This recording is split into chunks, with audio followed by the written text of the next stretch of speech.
नए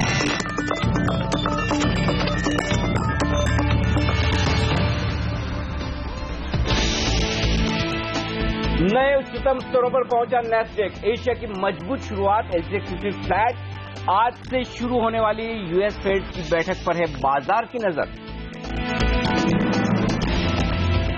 देश भर में लागू हुआ रेरा कानून, लेकिन अभी सिर्फ 12 राज्यों के घर खरीदारों को मिलेगा फायदा।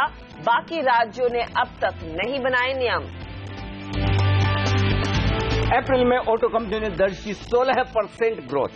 मारुति की कुल बिक्री 20% बढ़ी तो आयशर की बिक्री में 25% का इजाफा। एफएमसीजी दिग्गज डाबर ने किया निराश, आय 5% घटी, मार्जिन पर भी दबाव, लेकिन मैरिको से अच्छे नतीजों की उम्मीद। मुनाफे में 14% बढ़त संभव। और आज फोकस में रहेगी फार्मा कंपनियां। औरोबिंदो और डॉक्टर रेड्डीज के प्लांट के लिए यूएस एफडीए ने जारी की आपत्तियां, लेकिन स्ट्राइड शासन को राहत।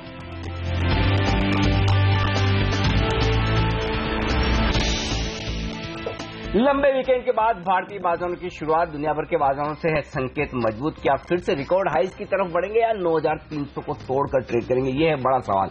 लेंगे इसका जवाब। नमस्कार, मार्केट काउंटडाउन में आप सबका स्वागत है। मैं हूं अनिल सिंघवी और मैं हर्षिता सावंत। आज आपकी क्या रणनीति होनी चाहिए, हमारे साथ होंगे हमारे एक्सपर्ट्स भी। जानेंगे powermywealth.com के संदीप वागले से कि तकनीकी स्थिति बाजार की कैसी दिख रही है, और साथ ही साथ सेठी फिनमार्ट के विकास सेठी आपको बताएंगे उनकी फंडामेंटल राय और साथ ही उनके पसंदीदा शेयर भी। लेकिन बड़ा सवाल यही है कि एक लंबी वीकेंड के बाद कितना उत्साह देखने को मिलेगा। एसटीएक्स निफ्टी तो एकदम सपाट ट्रेड कर रहा है, लेकिन अंतर्राष्ट्रीय बाजार खासकर नैस्डैक जैसे मार्केट्स में अच्छी तेजी बनती दिखाई दी है। उससे क्यों लेंगे या फिर कुछ कंसोलिडेशन जारी रहेगी? संकेत तो बेहतर है, पॉजिटिव ही मानूंगा मैं। 2 दिनों में भले ही डाउ थोड़ा थोड़ा नेगेटिव बंद हुआ, लेकिन आज एशिया ने मजबूत शुरुआत की। और अब जिस लेवल पर हम बंद हुए हैं शुक्रवार को 9300 के आसपास, निफ्टी पर 25-30 पॉइंट की प्रीमियम गिन ले 30 पॉइंट की तो भी 9330 और 9360 के ऊपर निफ्टी अगर आपको नजर आता है सिंगापुर में ट्रेड होता हुआ, तो एडजस्टमेंट करने के बाद ये मानकर चलिए कि 25 से 30 पॉइंट मजबूत खुलने के संकेत वहां से आते हुए दिख रहे हैं। जी हाँ, 9355 मतलब ये हुआ कि आप कम से कम 25 से 30 पॉइंट ऊपर ट्रेड कर रहे हैं जो शुक्रवार को क्लोजिंग हुई है वहां से।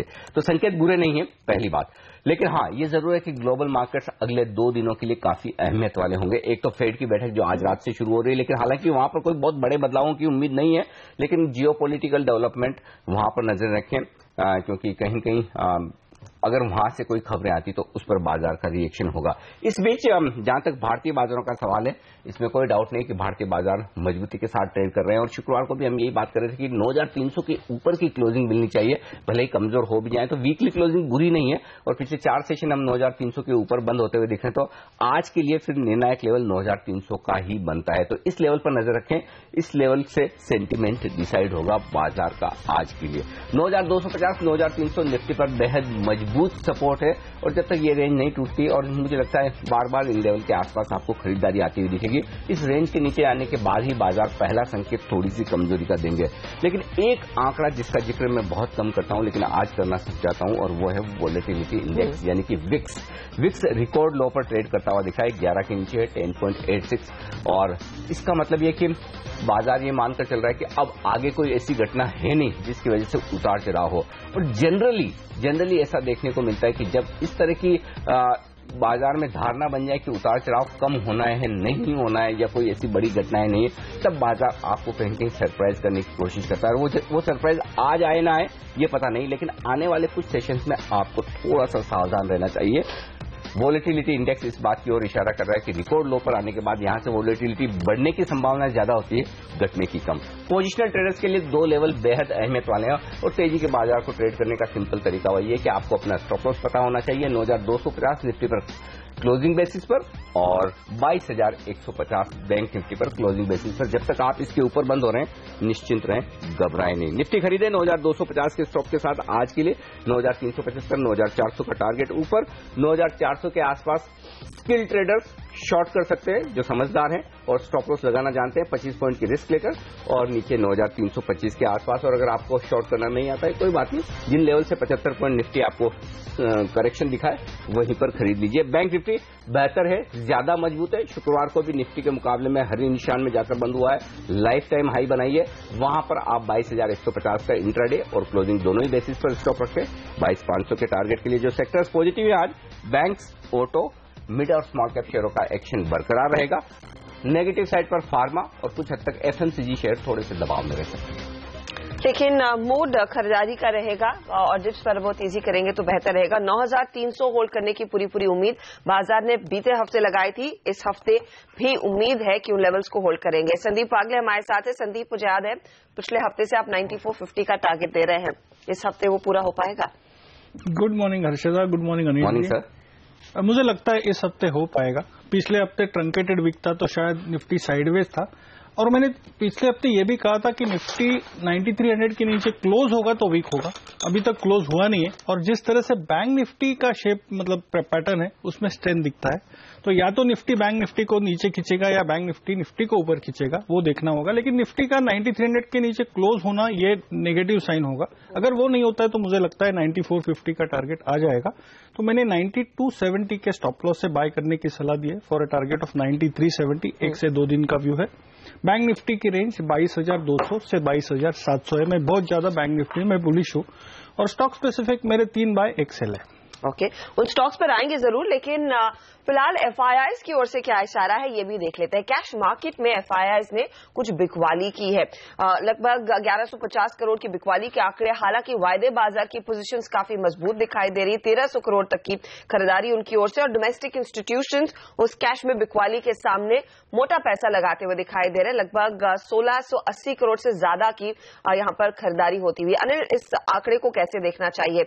इसे ऐसे देखिए कि डोमेस्टिक इंस्टीट्यूशंस का भरोसा बरकरार है तो बाजार में तेजी रहेगी। एफआईआईज कहीं ना कहीं कुछ मुनाफा वसूली कर रहे हैं, उस नेगेटिव पर भी ध्यान दें। इसमें कोई डाउट नहीं कि बाजार के सेंटीमेंट के लिहाज से और डायरेक्शन के लिहाज से इस वक्त घरेलू फंड्स के आंकड़े ज्यादा अहमियत वाले हैं और वो काफी मजबूत है। 1700 करोड़ के आसपास की खरीदारी बड़ी है और कॉन्फिडेंस बढ़ाने वाली है। और क्योंकि शुक्रवार को सीरीज के पहले दिन 16 नए स्टॉक्स वायदा कारोबार में शामिल हुए थे, एक्शन वहां पर काफी बढ़ता हुआ नजर आया था, तो वो आंकड़ा तो पॉजिटिव है ही। लेकिन जो मैं ऊपरी स्तरों पर थोड़ा सावधानी के बात कर रहा हूं उसके पीछे एक बड़ा कारण यही कि 1150 की करोड़ की कैश मार्केट में बिकवाली, 682 करोड़ के इंडेक्स फ्यूचर्स, 533 करोड़ के स्टॉक फ्यूचर्स, यानी कि कुल मिलाकर एफआईआईज की तरफ से डायरेक्शनल बेसिस पर देखें तो आप लगभग 2200-2300 करोड़ के आसपास की बिकवाली हुई, जो कि अच्छा संकेत नहीं है। जिस तरह का सेशन था, हो सकता है लंबे वीकेंड के लिहाज से एफआईआईज ने थोड़ी बिकवाली की हो, लेकिन इंटरेस्टिंग बात जो हर्षदा दिख रही है इन सभी आंकड़ों में, वो सबसे अहमियत वाला आंकड़ा जो है वो है इंडेक्स फ्यूचर्स का। 682 करोड़ की बिकवाली हुई है इंडेक्स फ्यूचर्स में, ओपन इंटरेस्ट कम होता हुआ दिखा है और एफआईआईज का भी ट्रेड बड़ा इंटरेस्टिंग दिख रहा है, जहां पर उन्होंने काफी हद तक अपनी तेजी की पोजीशन कम की है। बजाय फ्रेश शॉर्ट बनाने के कुछ शॉर्ट्स बने, लेकिन तेजी की पोजीशन ज्यादा कम की है, यानी कि तेजी का फायदा उठाकर सीरीज के पहले दिन उन्होंने बिकवाली की। 2400 करोड़ से ज्यादा की ऑप्शंस की खरीदारी दिख रही है और यही वजह कि वायदा कारोबार का आंकड़ा उतना बुरा दिख नहीं रहा, लेकिन ऑप्शंस की खरीदारी में भी काफी कुछ हेजिंग के लिहाज से पुट ऑप्शंस एफआईआईज की तरफ से खरीदे हुए हैं। तो ऊपरी स्तरों पर अगर बाजार को रुकना है, थोड़ी प्रॉफिट बुकिंग आनी है, तो वो एक बड़ा कारण तो एफआईआईज की बिकवाली का ये नजर आता है। दूसरा एक है जिस तरह से जापान की तरफ से थोड़े वॉरशिप्स को लेकर संकेत आ रहे हैं, पाकिस्तान के बॉर्डर पर थोड़ी फायरिंग वायरिंग वाले संकेत हो रहे हैं, कभी कहीं से कोई बुरी खबर आ जाए तो एक जो बाजार थोड़ा सा हेवी है, करेक्शन हो सकता है किसी इवेंट या खबर की वजह से हो सकता है और वो निफ्टी को 50-75 पॉइंट नीचे ला सकता है, तो उसके लिए जरूर ट्रेडर्स को तैयार रहना चाहिए। अदरवाइज इन आंकड़ों के दम पर बाजार गिर जाएगा, वैसा नहीं हो सकता है। ग्लोबल मार्केट्स रिकवर करते हुए दिख रहे हैं, नेस्डेक हाई बना रहा है, तो एफआईआईज में भले ही शुक्रवार को बिकवाली हो सकता है वो आज शॉर्ट कवर करने भी आए। चले, तो उम्मीद यही है कि कुछ शॉर्ट कवरिंग हो, लेकिन कहीं ना कहीं आपने सतर्क भी रहना चाहिए, इसीलिए शायद कुछ बिकवाली के भी कॉल्स हमारे जानकार सामने रख रहे हैं। वागले जी, पहले 2 ट्रेड्स बताइए आज के। हर्षदा, मैं कर्नाटका बैंक के साथ शुरुआत करूंगा। बैंकिंग सेक्टर पॉजिटिव है, ये सारे बैंक्स फ्राइडे को चले थे, मुझे लगता है आज भी चलेंगे। क्लियर प्राइस और वॉल्यूम ब्रेकआउट जिसको हम कहते हैं वो देखने को मिला है। 158 के स्टॉप लॉस से बाय करें फॉर अ टारगेट ऑफ 189। थोड़ा सा लंबा व्यू है, एक आध हफ्ते का। दूसरा होगा गुजरात फ्लोरोकेम, जिसमें बाय करके चल सकते हैं। 747 का स्टॉप लॉस होगा, टारगेट होगा 831। ये भी 3 से 4 से 5 दिन का व्यू है। कर्नाटका बैंक और गुजरात फ्लोरो, ये दो मिड कैप काउंटर्स है जहां पर तेजी की पोजीशन अगर आप लेंगे तो बेहतर रहेगा। खरीदारी के मौके जरूर दिखाई दे रहे और उसका पूरा फायदा आपने उठाना चाहिए। लेकिन बड़ा सवाल यही है कि एफआईआई जहां पर बिकवाली करते दिखाई दे रहे हैं, वायदे बाजार में क्या संकेत लिए जाए। अनिल, जिस तरह का एक्शन देखने को मिल रहा है, कहां पर आपको लग रहा है ज्यादा एक्टिविटी अब बिल्डअप होती हुई दिखाई देगी? क्योंकि 9300 के आसपास हमने देखा था मुनाफा वसूली का काफी प्रेशर था, काफी शॉर्ट पोजीशंस खड़ी थी। बिल्कुल, और इसी वजह से हर्षदा आज भी 9300 को निर्णायक लेवल पर चुना है, क्योंकि देखिए 34 लाख शेयरों का ओपन इंटरेस्ट है पुट में वहां पर, और वो लेवल मनोवैज्ञानिक स्तर के तौर पर बाजार को संभालना जरूरी है। तो 9300 के नीचे रहेंगे तो जिन लोगों ने पुट राइटिंग की है, तेजी की पोजीशन बनाई है, वो थोड़ा सा कंफर्टेबल नहीं रहेंगे। उन्हें लगेगा कि बाजार थोड़ा सा कमजोर है, थोड़ा वो नीचे आ गया तो फिर हमें अपने जो पुट बेचे हुए हैं वो काटने पड़ेंगे। और यही वजह, अच्छा, जो एसजीएक्स निफ्टी दिखा रहा है उससे घबराइए नहीं। एसजीएक्स निफ्टी का जो एडजस्टमेंट है वो अच्छी तेजी के साथ शुरुआत के साथ संकेत आपको दे रहा है, और अगर उस तेजी के साथ शुरुआत होती है तो फिर एक इंटरेस्टिंग बात जो होगी 9300 के लेवल पर, वो कॉल्स में 23 लाख शेयरों का ओपन इंटरेस्ट है, और जिन लोगों ने कॉल्स बेचे यानी कि मंदी की पोजीशन बनाई है, वो बाजार को शॉर्ट कवरिंग का सहारा देंगे, और उसमें हो सकता है काफी एफआईज हो जिन्होंने शुक्रवार के सेशन में 9300 के कॉल्स पर आपको शॉर्ट पोजीशन बनाते हुए देखा। देखिए, अल्टीमेटली जो बाजार की वायदा कारोबार के लिहाज से ट्रेडिंग रेंज दिख रही है वो नीचे 9300 और ऊपर 9400, ये 100 पॉइंट की रेंज, क्योंकि और दोनों ही तरफ 34 और 36 लाख शेयरों का ओपन इंटरेस्ट है। तो न तो आपको 9300 के नीचे की क्लोजिंग मिलने की संभावना दिख रही है, न 9400 के ऊपर की। तो हो सकता है जिस तरह से 9200 से लेकर 9300 की रेंज में बाजार ने कई दिनों तक वक्त बिताया, ये काम 9300 से 9400 की रेंज में भी हो सकता है। इसकी संभावना पूरी दिख रही है आंकड़ों के मुताबिक। लेकिन आंकड़ों में जो मैंने जिक्र किया, सबसे अहमियत वाला वायदा कारोबार का अगर कोई आंकड़ा है तो वो है विक्स का वॉलेटिलिटी इंडेक्स, जो रिकॉर्ड लोज पर है 10.86, और ये थोड़ा सा अनकंफर्टेबल फीलिंग दे रहा है कि अगर बाजार ये मानकर चल रहा है कि वॉलेटिलिटी बहुत कम है, तो जब बहुत ही कम है, रिकॉर्ड लो पर है, तो फिर क्या होगा? वॉलेटिलिटी बढ़ने की संभावना ही बनती है। थोड़ा बहुत और नीचे चले जाए तो अगले 1-2 सेशन के लिए थोड़ा सा वहां सावधान रहें। निफ्टी में 5 लाख शेयरों का ओपन इंटरेस्ट कम हुआ है, तो पोजीशंस कम होती हुई दिखी है। एफआईएस की तरफ से भी ओपन इंटरेस्ट घटा है। बैंक निफ्टी में 1.5 लाख शेयर जुड़े हैं, तो बैंक निफ्टी ज्यादा मजबूत है, इसमें कोई संदेह नहीं है, वहां पर तेजी बन रही है। और अगर आपको हेजिंग लेकर चलना है, इंडेक्स ट्रेड करना है, तो एक अच्छा ट्रेड ये भी हो सकता है, long bank Nifty, short Nifty, ताकि आपकी एक पेयर ट्रेड हो जाए। अगर आपको तेजी की तरफ करना है तो ये एक बढ़िया ट्रेड बन सकता है। लेकिन ओवरऑल ऐसा लग रहा है कि रुझान अब भी गिरावट में खरीदारी का है, और जब तक निफ्टी अपने अहम लेवल को ना तोड़े, आज गैप से खुल जाए, तो डे ट्रेडिंग के लिहाज से 9275, 9300 पर स्टॉप लॉस रख लीजिए। पोजिशनल बेसिस पर जब तक 9300 के ऊपर बंद हो रहे हैं तब तक बहुत ही अच्छा है। 9250 के नीचे बंद हो तो आपको तेजी की पोजीशन कम करनी है, तब तक घबराने की जरूरत नहीं। डेटा परफेक्ट है, कहीं कोई दिक्कत वाली बात नहीं। और एक और चीज, 17 करोड़ शेयर जुड़े हैं स्टॉक फ्यूचर्स में, उससे ये मत सोचे कि बड़ी एक्शन हुई है या एफआईज ने बड़े स्टॉक फ्यूचर्स शॉर्ट कर दिए। 17 करोड़ शेयर इसलिए जुड़े हैं क्योंकि 16 शेयर नए जुड़े थे वायदा कारोबार में, और पहले दिन उनकी तरफ से जो कुछ भी ओपन इंटरेस्ट हुआ वो पूरा का पूरा नया है, उस वजह से स्टॉक फ्यूचर्स में ओपन इंटरेस्ट ज्यादा बढ़ता हुआ नजर आ रहा है। इसी मोड पर हम लेंगे एक छोटा सा ब्रेक, लेकिन फंडामेंटली एक और राय लेकर आएंगे। विकास सेठी हमारे साथ जुड़ेंगे और साथ ही आपको बताएंगे उनके पिक्स। वागले साहब का एक शॉर्ट कॉल भी बाकी है, ये भी समझेंगे, और साथ ही ये बताएंगे कि आज कौन से शहर है जहां पर खबरों का असर देखने को मिलेगा।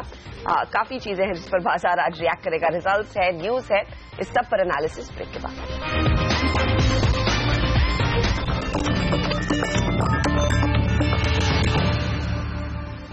आप देख रहे हैं मार्केट काउंटडाउन सिंबीसी आवाज पर। एसजीएक्स निफ्टी 9300 के आसपास ट्रेड दिखा रहा है। ऐसे में आज निफ्टी के लिए क्या राय बन रही है, हम लेकर आते हैं हर रोज आपके लिए 5 जानकारों की राय, तो वही आपकी स्क्रीन पर अब लेकर आएंगे। सबसे पहले जय ठक्कर की राय कह रहे हैं 9410 के टारगेट के लिए आप तेजी करें, स्टॉप लॉस 9299 पर रखें। और खरीदना चाहते हैं नीरव वखारिया भी कह रहे हैं कि 9250 पर लगाइएगा स्टॉप लॉस, और टारगेट 9420 का निफ्टी पर। मानस जायसवाल की राय भी आपकी स्क्रीन पर आती हुई, उन्होंने कहा है 9325 पर खरीदारी करके चले, टारगेट 9400 का, स्टॉप लॉस इस ट्रेड में लगेगा 9295 पर। आईडीबीआई कैपिटल के एके प्रभाकर खरीदना चाहते हैं निफ्टी को 9240 के स्टॉप लॉस के साथ, और उनका लक्ष्य है 9470 का सबसे ज्यादा। और पुनीत किंद्रा की राय भी आपके लिए आती हुई, ये बिकवाली की सलाह दे रहे हैं 9,300 का टारगेट और उसके बाद 9,270 तक उनको लगता है बाजार फिसलेगा। स्टॉप लॉस 9,400 पर लगाइए। इंटरेस्टिंग, क्योंकि 9,300 पर तो बंद ही हुआ है निफ्टी। ओके, 9,400 के स्टॉक से बेचना चाहते हैं। चलिए, पुनीत एकमात्र एक्सपर्ट हैं जो शॉर्ट करना चाहते हैं, बाकी 4 एक्सपर्ट की राय खरीदारी के लिहाज से। और बता दूं लेवल्स जो अहम है, ऊपरी स्तरों पर निफ्टी का लेवल है 9,400 का, नीचे 9,250 से लेकर 9,300 की 50 पॉइंट की रेंज ये काम करेगी मजबूत सपोर्ट का। तो 5 में से 4 एक्सपर्ट्स बुलिश हैं और जो शॉर्ट करने की राय दे रहे हैं पुनीत, उनका भी लक्ष्य 9,300 9,270 का ही, ज्यादा नीचे का नहीं है, ये ध्यान रखें। ये तो बात हुई निफ्टी की, लेकिन नजर डालते हैं आज के उन टॉप 5 स्टॉक्स पर जहां पर दिखेगा खबरों के दम पर एक्शन।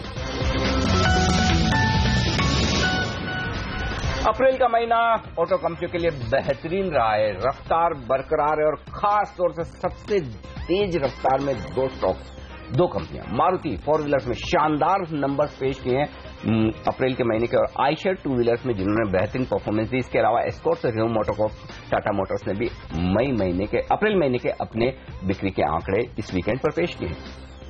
वहीं नतीजे भी आए और डीसीएम श्रीराम में एक मिड कैप कंपनी जिसके नंबर्स पोस्ट हुए, मार्च तिमाही में मुनाफा 55 करोड़ से बढ़कर 156 करोड़ पर आया साल दर साल अगर आप कंपेयर करेंगे। साथ ही आय में भी 23% से ज्यादा की बढ़त देखने को मिली। एबिटा भी लगभग 78% बढ़ता हुआ, मार्जिन 9% है, पिछले साल इसी तिमाही में बढ़कर 13% पर आए हैं। थर्मेक्स, इस कंपनी पर रखिएगा नजर, अफ्रीका से $16 करोड़ का एक ऑर्डर मिला है इस कंपनी को। इसके अलावा रेमंड एक और कंपनी जो नतीजों पर आज अपना रिएक्शन जरूर दिखाएगी, लेकिन यहां पर नतीजे खराब दिख रहे हैं। मुनाफा कंसोलिडेटेड बेसिस पर 37% घटा है, यह आया लगभग 33 करोड़ पर। इनकम हल्की सी बढ़ती हुई 5% तक की बढ़ी है और ये आंकड़ा जो है वो करीब 1481 करोड़ का है। एबिटा लेवल पर भी हम देख रहे हैं प्रदर्शन बिगड़ता हुआ और मार्जिन 8% पर आए। और हिंदुस्तान की तमाम फार्मा कंपनियों की यूएस एफडीए के साथ जंग जारी है और कई सारी खबरें। स्ट्राइट शासन पहले अच्छी खबर, पुदुचेरी यूनिट के लिए यूएस एफडीए को किसी तरह की कोई आपत्ति नहीं मिली है, तो ये राहत की बात कंपनी के लिए भी और आज शेयर के लिए भी। लेकिन औरोबिंदो फार्मा यूनिट 4 का जो इंस्पेक्शन हुआ उसमें 6 आपत्तियां मिली है। तो औरोबिंदो फार्मा जो शुक्रवार को नीचे खुला था, रिकवर हुआ, ऊपर जाने की कोशिश करता हुआ दिखा। इस स्टॉक के लिए मुश्किल भरा वक्त हो सकता है। वागले साहब से पूछेंगे थोड़ी देर में डिस्क्लोजर के साथ इस स्टॉक में क्या करना चाहिए। लेकिन एक और स्टॉक जहां पर एक्शन है नेगेटिव साइड पर, वो है डॉक्टर रेड्डीज। बाचुपल्ली प्लांट के लिए यूएस एफडीए ने फॉर्म 483 जारी किया और 11 आपत्तियां मिली है, ये बड़ी है। लेकिन हाँ, कंपनी का कहना है कि इसमें सारी प्रोसीजरल रिलेटेड है, कोई ऐसा डेटा इंटीग्रेशन से छेड़छाड़ वाला मामला नहीं। लेकिन फिर भी इन 2 स्टॉक्स के लिए आज नेगेटिव खबर, वहीं स्ट्राइट के लिए खबर है पॉजिटिव।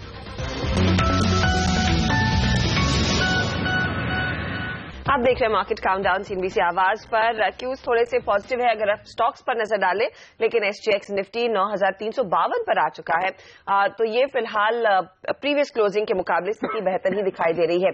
कौन से शेयर एक्टिव रहेंगे, कहां पर खबरों का पूरा फायदा मिलेगा, ये हम आपको बताते हैं। विकास सेठी भी हमारे साथ है। विकास, संदीप वागले ने 2 कॉल्स दिए हैं, मिड कैप्स पर उनका फोकस है, आप कैसे अप्रोच करेंगे ट्रेड को, आपकी क्या पिक्स है आज?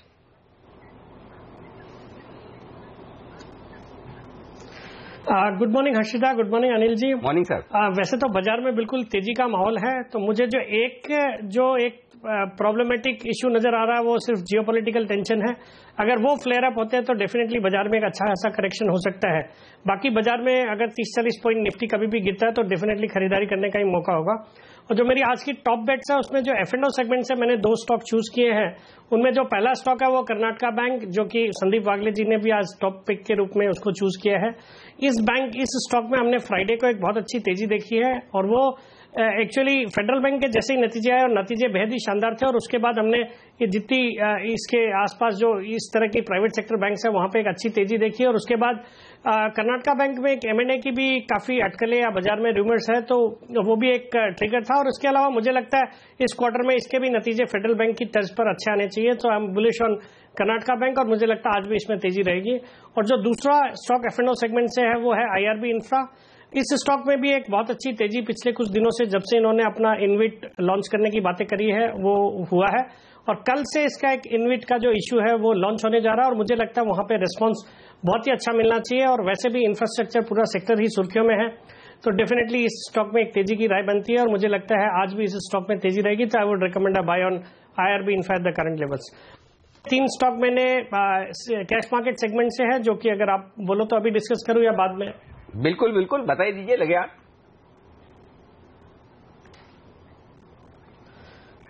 तो जो 3 स्टॉक कैश मार्केट सेगमेंट से है उसमें पहला स्टॉक रहेगा GNFC।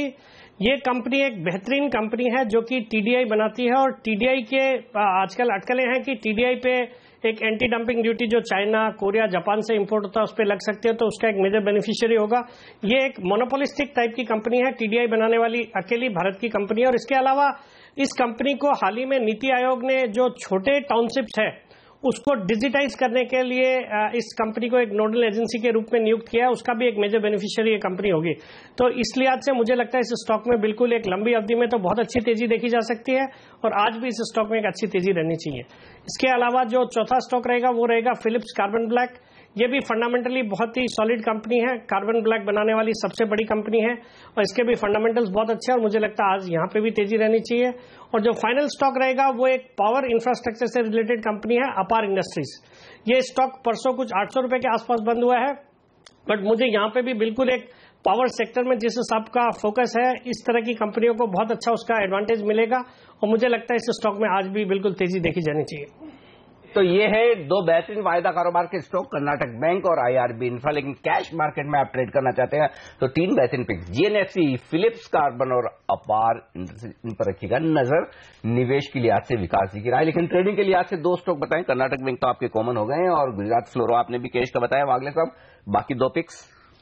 Anil ji, MTech auto में मुझे ब्रेकआउट दिखता है, इसमें बाय करके चले। ये थोड़ा सा किसने खरीदारी की राय दी इस स्टॉक में? क्या कुछ हो गया ऐसा स्टॉक में? मुझे लगता है कि बॉटम आउट हो गया है फॉर अ ट्रेडिंग मूव, ऐसा नहीं कि लॉन्ग टर्म। 36 के स्टॉप लॉस से बाय करे, 1-2 हफ्ते का व्यू है, 48 का टारगेट है। ओके। और बेचने में भारतीय इंफ्राटेल में थोड़ा सा वीकनेस है, मोमेंटम डाउन साइड पे है, इसको बेच के चले 360 के स्टॉप लॉस से बेचे for a target of 339। Okay, तो भारतीय इंफ्राटेल शॉर्ट साइड पर एकमात्र आइडिया आज के लिए वागले साहब की लिस्ट में। लेकिन एमटेक ऑटो खरीदे लेकिन ट्रेडिंग के लिहाज से स्ट्रिक्ट स्टॉप लॉस और टारगेट के लिए कैश मार्केट के स्टॉक में बड़ा एक्शन होता दिख रहा है। लेकिन एक्शन दिखेगा उन तमाम शेयरों पर जहां पर रिपोर्ट्स हैं बड़े ब्रोकरेजेस हाउस की तरफ से। इस ब्रेक के बाद बताएंगे एफआईज कहां पर हैं बुलिश बेरिश, नतीजे के बाद कौन सी है रिपोर्ट, क्या बदले हैं टारगेट, इन सब पर करेंगे बातचीत इस ब्रेक के बाद।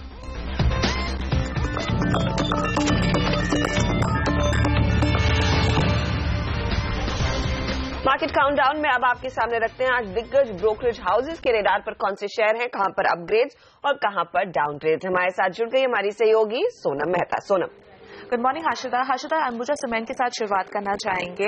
अंबुजा सीमेंट पर CLS ने अपनी बिकवाली की सलाह को बरकरार रखा है, लक्ष्य थोड़ा सा बढ़ा दिया है, 215 से 220 का कर दिया है। मौजूदा भाव से 10% का डाउनसाइड उनको दिखाई दे रहा है, जहां पे उनके मुताबिक नतीजे तो मिले जुले थे, लेकिन वॉल्यूम्स के फ्रंट पर एक बीट दिखने को मिली है, वही मार्जिन्स पर एक भारी मिस दिखाई दे रहा है। UBS ने भी अंबुजा सीमेंट पर अपनी बिकवाली की सलाह को बरकरार रखा है, लक्ष्य 200 का दे रहे हैं, मतलब मौजूदा भाव से लगभग 19% का डाउनसाइड दिखाई दे रहा है। गोल्डमैन सैक्स ने अंबुजा सीमेंट्स पर अपनी बिकवाली की सलाह को बरकरार रखा है, लक्ष्य 246 रुपए का दे रहे हैं, जो मौजूदा भाव के आसपास ही है। वही डॉइचे बैंक ने अपनी होल्ड की रेटिंग को बरकरार रखा है, लक्ष्य 240 का दे रहे हैं। वही ऑपोजिट कॉल आया है सिटी की तरफ से, जिन्होंने खरीदारी की रेटिंग को बरकरार रखा है, लक्ष्य 295 रुपए का दे रहे हैं, जो मौजूदा भाव से 20% का अपसाइड है। उनके मुताबिक दूसरे तिमाही में कंपनी को एक स्ट्रॉन्ग प्राइसिंग का पावर मिलने वाला है। Bank of America Merrill Lynch ने डाबर पर रिपोर्ट निकाली है, जिन्होंने अंडर परफॉर्मेंस की रेटिंग को बरकरार रखा है, लक्ष्य 280 का दे रहे हैं। उनके मुताबिक नतीजे बेहद ही कमजोर थे। CLS ने भी अपनी अंडर परफॉर्मेंस की रेटिंग को बरकरार रखा है, लक्ष्य 290 का दे रहे हैं। वही ऑपोजिट कॉल आया है मैक्वायरी की तरफ से, जिन्होंने आउट परफॉर्मेंस की रेटिंग को बरकरार रखा है, लक्ष्य 331 रुपए का दे रहे हैं। मौजूदा भाव से 16% का अपसाइड उनको दिखाई दे रहा है, जहां पे उनके मुताबिक वित्त वर्ष 2018 बेहद ही मजबूत साल रहने वाला है डाबर के लिए। JP मॉर्गन ने डाबर पर अपनी ओवरहेड की रेटिंग को बरकरार रखा है, लक्ष्य 300 का दे रहे हैं, जो मौजूदा भाव से 5% का अपसाइड है। वही गोल्डमैन सैक्स ने अपने न्यूट्रल की रेटिंग को बरकरार रखा है डाबर पर, अपने लक्ष्य को बदला नहीं है बल्कि अनचेंज रखा है, 254 का लक्ष्य बनाए रखा है। भारत फाइनेंशियल इंक्लूजन पर मॉर्गन स्टैनली की रिपोर्ट आई है, उनको 15% का अपसाइड स्टॉक में दिखाई दे रहा है, ओवरवेट की रेटिंग को बरकरार रखा है, लक्ष्य 915 का दे रहे हैं। और फाइनल रिपोर्ट आई है बेहद ही नेगेटिव रिपोर्ट कोलगेट के लिए, गोल्डमैन सैक्स की तरफ से, जहां पे उन्होंने बिकवाली की रेटिंग को बरकरार रखा है। लक्ष्य 713 का दे रहे हैं, मौजूदा भाव से 31% का डाउनसाइड उनको दिखाई दे रहा है। उनके मुताबिक कंपनी के जो पेरेंट ने नतीजे घोषित किए 28 अप्रैल को, वो बेहद ही कमजोर आया है और उसमें दिखाई दे रहा है कि इंडिया मार्केट में, रूरल मार्केट में काफी सारे चैलेंजेस दिखाई दे रहे हैं और कोलगेट इस तिमाही में 3% का डाउनसाइड दिखाई सकते हैं कंपनी के वॉल्यूम्स में, और इसलिए वो सेल की रेटिंग को बरकरार रख रहे हैं। ओके, ये इंटरेस्टिंग है सोनम कि कोलगेट में पेरेंट कंपनी के नतीजे से यहां पर डाउनग्रेड हो रहा है। चलिए, गोल्डमैन सैक्स कह रहा 713 का टारगेट। गांव में क्या लोग दंत क्रांति शुरू कर चुके हैं? मुझे ऐसा लगता है कि बजाय कोलगेट के कहीं पतंजलि वाला टूथपेस्ट इस्तेमाल किया जा रहा है। क्या कहेंगे आप विकास? शॉर्ट करेंगे कोलगेट, बेचेंगे?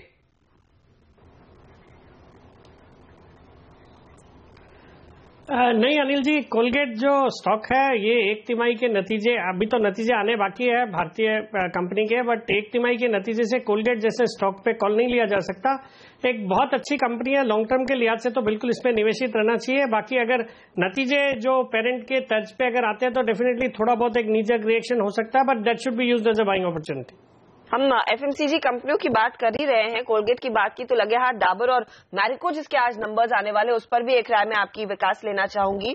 डाबर में जिस तरह का परफॉर्मेंस देखने को मिला, वॉल्यूम ग्रोथ 2.4% काफी खराब दिख रही है।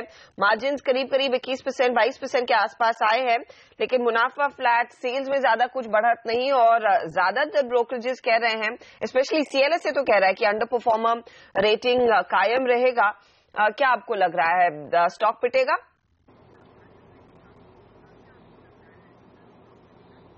नहीं, डाबर के नतीजे आने के बाद स्टॉक में बिल्कुल एक गिरावट देखी जा सकती है, बट मैरिको से अच्छे नतीजे की उम्मीद है, तो वहां पे मुझे लगता है numbers could be better than what the markets are estimating. But अगर एफएमसीजी स्पेस में जो दिग्गज कंपनियां हैं, हिंदुस्तान लीवर वो मुझे बहुत ज्यादा अच्छी लगती है। जिस तरह का एक प्राइस वॉल्यूम एक्शन स्टॉक में भी देखने को मिला है और जो तरह के नतीजे की उम्मीद है, मुझे लगता है Hindustan Lever should be the stock to watch out for from the FMCG segment. Lever देखा जाए डाबर में 2.5% के आसपास की वॉल्यूम ग्रोथ ठीक है, लेकिन मार्जिन पर थोड़ा दबाव। तो वागले साहब, 3 एफएमसीजी मिड कैप्स, एक तो कोलगेट जहां रिपोर्ट नेगेटिव है, डाबर नतीजे ठीक ठाक से है, मतलब कोई ऐसा बहुत अच्छे भी नहीं बहुत खराब भी नहीं, और मैरिको जो आज नंबर्स पेश करने वाला है। तीनों में क्या ट्रेड बनेगा, लॉन्ग या शॉर्ट? कोई भी स्टॉक चार्ट्स पर दिख रहा है आपको क्लियर कट? अनिल जी, मैरिको में मेरा नंबर 1 पिक रहेगा, लॉन्ग नहीं रहेगा, खरीद नहीं रहेगा। मुझे इवन कोलगेट में नेगेटिव रिपोर्ट है, विकास जी जो कह रहे हैं मैं उनके साथ हूँ। वीकली मंथली पैटर्न्स अभी भी पॉजिटिव है, ऑन अ करेक्शन बाय करना चाहिए कोलगेट भी। आई वुड फॉलो, सेकंड मेरा कोलगेट होगा और थर्ड मेरा डाबर होगा। ये मैं कहना नहीं चाहता कि डाबर वीक है, लेकिन strength wise, momentum wise I think Marico, Colgate and Dabur.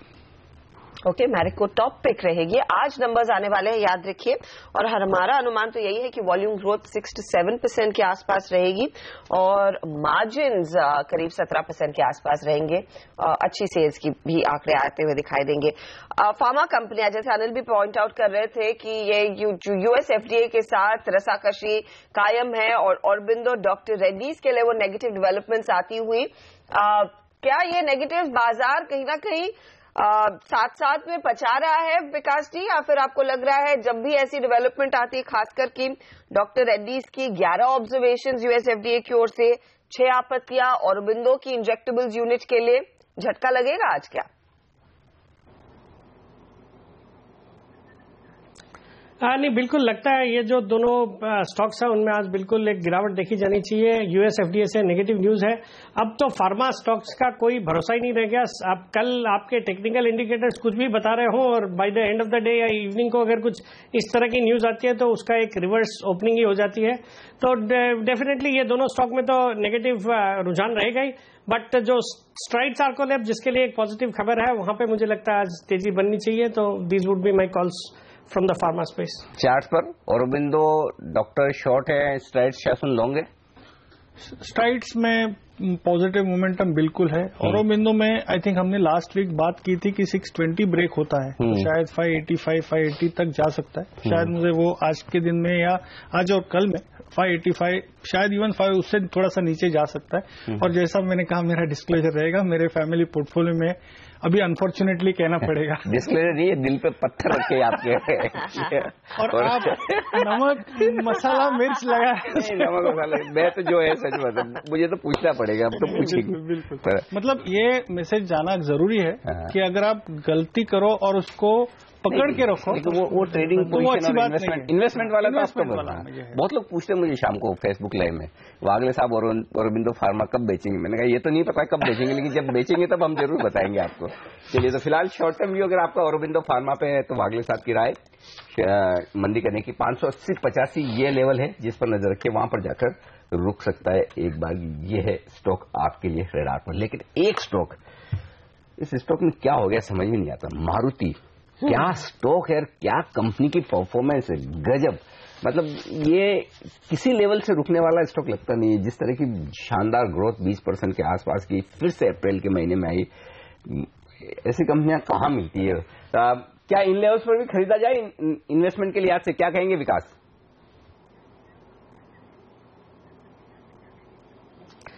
बिल्कुल अनिल जी, एक बहुत ही अच्छी कंपनी है और जब कभी भी कोई भी मार्केट सेंटीमेंट खराब होता है, स्टॉक में गिरावट आती है, तो बिल्कुल इस स्टॉक को लंबी अवधि के लिए खरीदना चाहिए।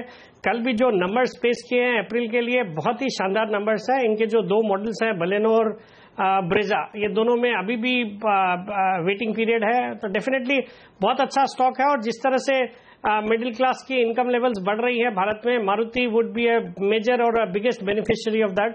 तो मुझे लगता है ये स्टॉक लंबी अवधि के लिए खरीदारी बिल्कुल बनती है हर गिरावट पे।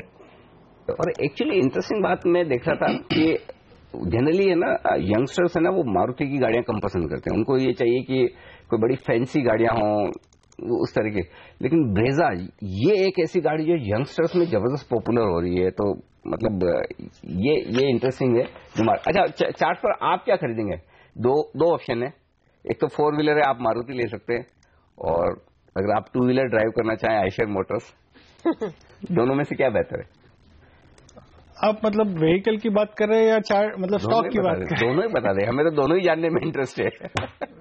व्हीकल की बात करें तो हमारा जो मित्र जो हमारे बीच में आज नहीं है, तो मैं तो मारुति के ही साथ जाऊंगा, और चार्ट में भी मैं मारुति के साथ जाऊंगा, बिकॉज पैटर्न वाइज अभी भी मुझे मारुति में अपसाइड दिखती है। 62 से 72 ये मेरी रेंज होगी, और अभी भी there is some more trading upside जो आप पोजिशनल कॉल पे ले सकते हैं।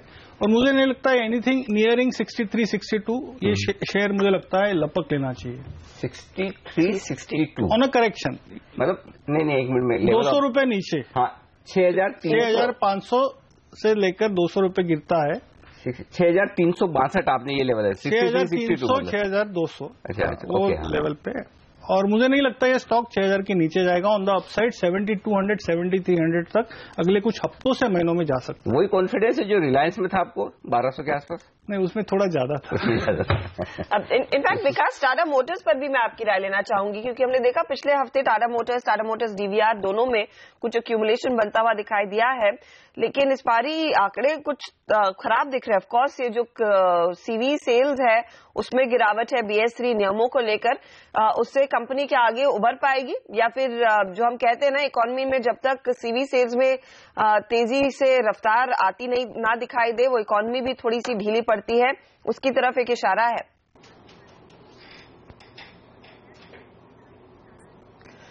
नहीं हर्षिता, मेरा ये मानना है टाटा मोटर्स ये जो सीवी सेल्स के नंबर्स इस मंथ के है वो अगेन डिसअपॉइंटिंग है, बट फिर भी मुझे लगता है जिन लेवल्स पे ये स्टॉक ट्रेड करता है, मुझे लगता है यहां से लंबी अवधि में बहुत अच्छे रिटर्न्स मिल सकते हैं।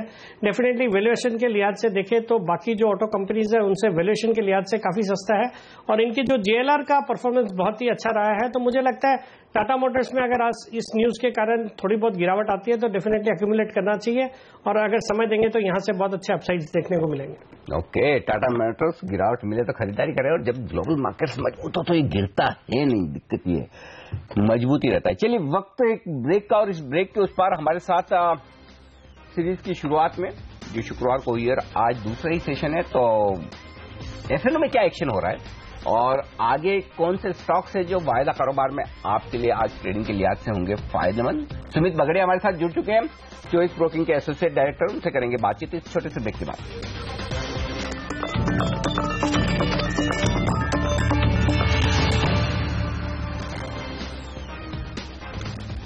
आप देख रहे हैं मार्केट काउंटडाउन। हमारे साथ है विकास सेठी, संदीप वागले और साथ ही एक और जानकार हमारे साथ जुड़ रहे हैं जो आपको बताएंगे वायदे बाजार के लिहाज से क्या पोजीशंस बनती हुई दिखाई दे रही हैं।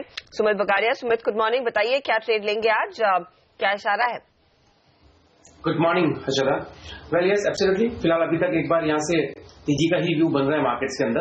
लास्ट के 2 दिन के सेशन में हमको ऊपरी लेवल से थोड़ा दबाव जरूर देखने को मिला था, बट ओवरऑल एक बार ऐसा लगता है कि एक तेजी देखने को बननी चाहिए। इमीडिएटली लेवल्स के हिसाब से 9350 निफ्टी का एक लेवल है, उसके ऊपर आज हमको ब्रेकआउट होते हुए देखने को मिलता है। तो आने वाले 2 से 4 दिनों में पॉसिबिलिटी है कि इस वीक के अंदर ही हमको 9450 से 500 के लेवल्स देखने को मिल सकते हैं।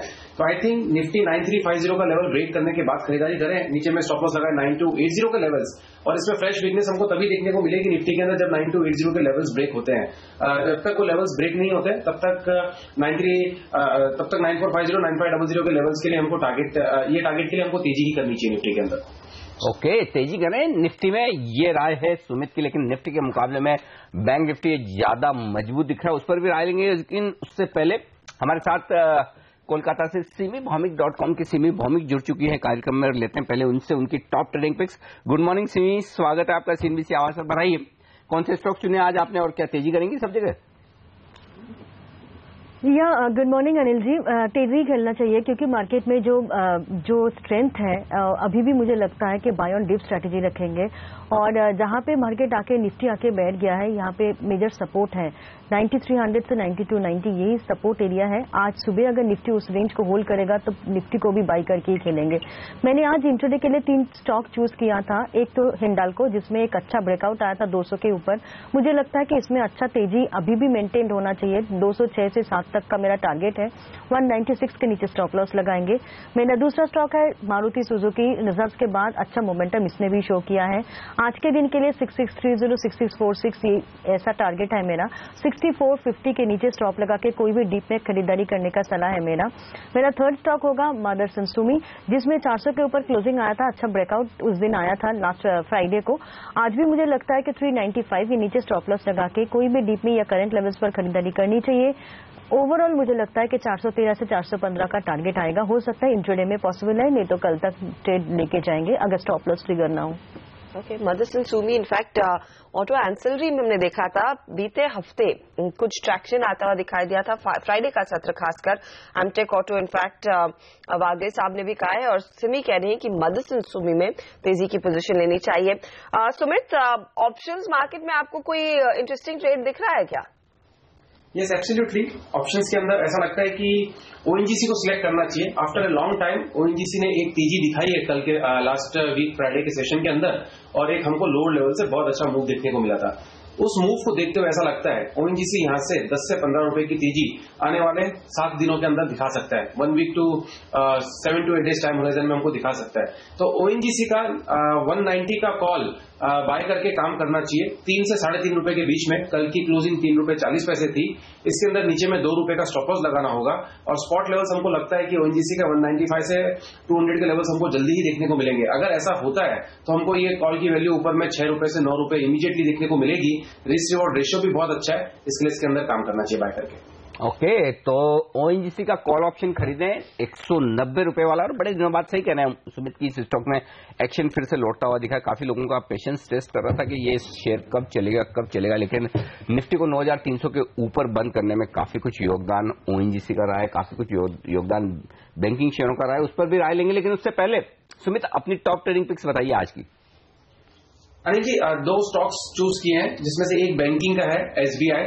एसबीआई के अंदर ऐसा इनफैक्ट सारी बैंकिंग स्टॉक्स अच्छे लग रहे हैं, पीएसयू बैंकिंग स्पेशली।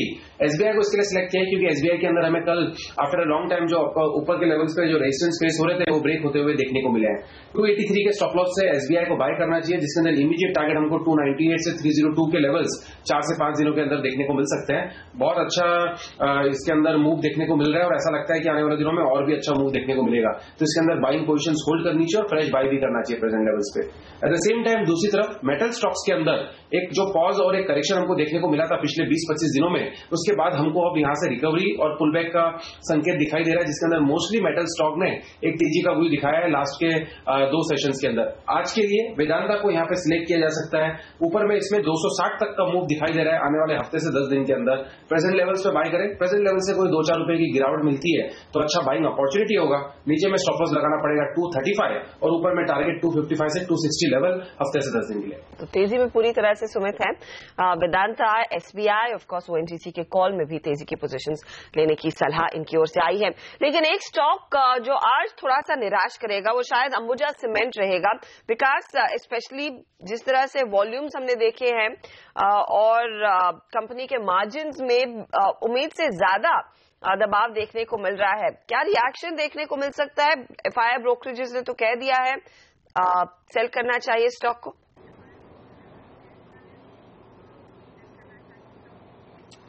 बिल्कुल हर्षिदा, अगर आप इस कंपनी के नतीजे को एसीसी और अल्ट्राटेक सीमेंट, जो कि दोनों और दिग्गज कंपनियां हैं जिन्होंने अभी हाल ही में अपने नतीजे पेश किए, तो डेफिनेटली काफी कमजोर नतीजे हैं और उस लिहाज से मुझे लगता है स्टॉक पे दबाव बना रहेगा।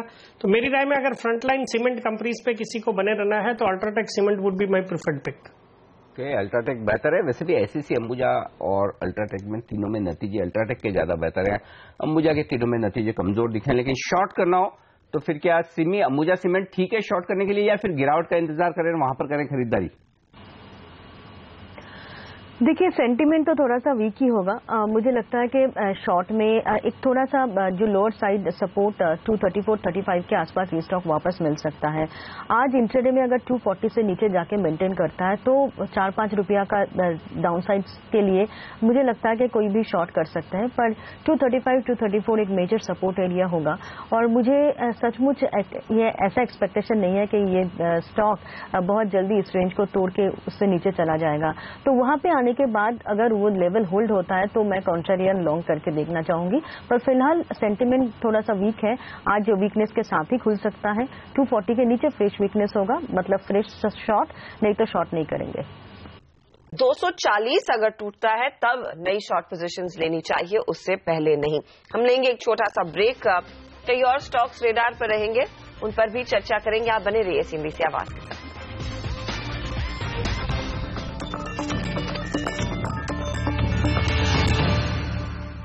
हमारे एक्सपर्ट्स हमारे साथ हैं, संदीप वागले साहब, विकास सेठी, सुमित बगड़िया और सिमी बॉमिक्स। ये सारे एक्सपर्ट्स हमारे साथ हैं। जेएसडब्ल्यू एनर्जी, इस स्टॉक ने अपने नतीजे पेश किए इस वीकेंड पर। नतीजे ढीले दिख रहे हैं और स्टॉक आ गया है बैन में। और शुक्रवार को ये स्टॉक काफी दमदार प्रदर्शन करके बंद हुआ, ऊपर की तरफ तेजी दिखी, ओपन इंटरेस्ट जबरदस्त बढ़ा। हम रिकमेंड भी कर रहे थे शुक्रवार को सुबह, लेकिन आज बैन में आया है। सुमित, इस पर राय दीजिए। बैन में है, अब पता नहीं आप बैन से निकलेगा नहीं निकलेगा, लेकिन कमजोर शुरुआत तो होगी नतीजों के दम पर। अगर कमजोर शुरुआत हो, शॉर्ट करें, तेजी की पोजीशन से निकल जाएं, या निचले स्थानों पर कहीं आप खरीदारी का मौका देख रहे हैं? आई थिंक ये स्टॉक ने बहुत टाइम के बाद एक अच्छा मूव दिखाया है, तो एक तो बैन निकलने का तो वेट करना ही पड़ेगा। दूसरी तरफ स्टॉक का स्ट्रक्चर भी देखते हुए ऐसा लग रहा है कि एक तेजी इसके अंदर स्टार्ट होनी चाहिए और आने वाले कुछ हफ्तों के अंदर ये स्टॉक बहुत अच्छी तेजी दिखा सकता है। तो एक बार के लिए डिप्स का वेट करें, डिप्स के अंदर खरीदारी का मौका ढूंढे। टेक्निकली अगर हम देखते हैं तो ऊपर में 69 का लेवल जैसे ही ब्रेक होगा तो ये स्टॉक के अंदर हमको 75 से 76 तक का मूव देखने को मिल सकता है। हो सकता है ये मूव हमको करंट एक्सपायरी के अंदर ही देखने को मिले। आई थिंक प्रेजेंट लेवल से अगर कोई डिप मिलती है 65 रुपए तक के लिए तो वो बाइंग अपॉर्चुनिटी होगी जेएसडब्ल्यू एनर्जी के अंदर। और ऊपर में 69 का लेवल ब्रेक होने के बाद हमको 75 से 76 के लेवल देखने को मिल सकते हैं। स्टॉक का स्ट्रक्चर मजबूत है, तो जब तक ये स्टॉक 64 रुपए या 63 रुपए 50 पैसे का लेवल नीचे में ब्रेक नहीं करता है तब तक इसके अंदर मंदी नहीं करनी चाहिए, बल्कि डिप्स के अंदर खरीदारी के मौके ढूंढे और ऊपर में रेजिस्टेंस ब्रेकआउट होते ही इसके अंदर वन वे मूव हमको देखने को मिलेगा। तो नंबर्स पर ये इनफैक्ट स्टॉक थोड़ा सा रिएक्ट करता दिखाई देगा। इनफैक्ट भारत फाइनेंशियल, क्योंकि अनिल आपने कहा कि जेएसडब्ल्यू एनर्जी बैन में आ गया, भारत फाइनेंशियल भी बैन में है और यहाँ पर जो स्थिति है वो इतनी कुछ खास इंटरेस्टिंग नहीं दिखाई दे रही है। तो बताइए सिमी, आप कैसे ट्रेड लेंगे भारत फाइनेंशियल में? आज हमने देखा है नेट लॉस आया है 235 करोड़ का। हम उम्मीद कर रहे थे एक प्रॉफिट कंपनी पोस्ट करेगी करीब 14 करोड़ तक। क्या हर्षदा, एक चीज मैं कहना चाहूंगी, चार्ट्स में बहुत ज्यादा वीकनेस नहीं है, इसलिए मैं ये कहूंगी कि आज रिजल्ट्स के बाद अगर इसमें करेक्शन आना है तो 780 775 मतलब 780 775 इस रेंज से नीचे जाने के बाद ही इसमें फ्रेश वीकनेस दिख सकता है, और जो कि ये स्टॉक को 750 से 740 तक लेके आ सकता है। पर जब तक 780 775 का रेंज होल्ड करता है तब तक मुझे लगता है कि भारत फाइनेंशियल में बहुत ज्यादा वीकनेस नहीं होगा। इनफैक्ट अभी भी मैं अगर रिजल्ट्स का सिलसिला नहीं होता और जस्ट टेक्निकल चार्ट देख के अगर मुझे कोई कॉल देना ही होता तो शायद मैं बाई कॉल ही देती स्टॉक में, क्योंकि चार्ट फॉर्मेशन काफी स्ट्रांग है और काफी पॉजिटिव है। मुझे लगता है कि ये स्टॉक नीचे से बहुत जल्दी रिकवर करेगा, हो सकता है आज नहीं तो कल, तो बहुत ज्यादा शॉर्ट उम्मीद नहीं है। 780 775 फर्स्ट सपोर्ट, उसके बाद 750 740। चलिए इसको विस्तार से हम बातचीत करेंगे भारत फाइनेंशियल को, क्योंकि बड़ा इंटरेस्टिंग है ये स्टॉक, जहां नतीजे कमजोर है, गाइडेंस और भी कमजोर है, और उसके साथ ही जो उम्मीदें थी बाजार की कि मर्जर स्टेक सेल की बात आई वो आई नहीं है। विस्तार से चर्चा करेंगे, लेकिन इस वक्त ब्रेक लेने का वक्त है, क्योंकि ये ब्रेक लेना जरूरी है। इस ब्रेक के उस पार बाजार का भरपूर एक्शन शुरू होने वाला है आपके लिए। बताएंगे आपको कैसी होगी प्री ओपनिंग सेशन की शुरुआत। एनसेक्स निफ्टी 7 पॉइंट नीचे दिख रहा है, लेकिन घबराइए मत, 7 पॉइंट नीचे का मतलब है कि कम से कम 20 पॉइंट ऊपर है 2 दिनों के एडजस्टमेंट के बाद। रुपए की ओपनिंग पर रखिएगा नजर। करेंसी मार्केट की कैसी होगी शुरुआत, स्टॉक 2020 का अपडेट भी बताएंगे हम आपको, और 9:15 से हमारे चारों एक्सपर्ट से आपकी मदद करने के लिए ढूंढेंगे वो तमाम निवेश और ट्रेडिंग के आइडिया जो आज के सेशन में आपके लिए होंगे काम के। बाजार का एक्शन शुरू होते ही आपके लिए लेकर आएंगे पहला सौदा इस छोटे से ब्रेक के बाद।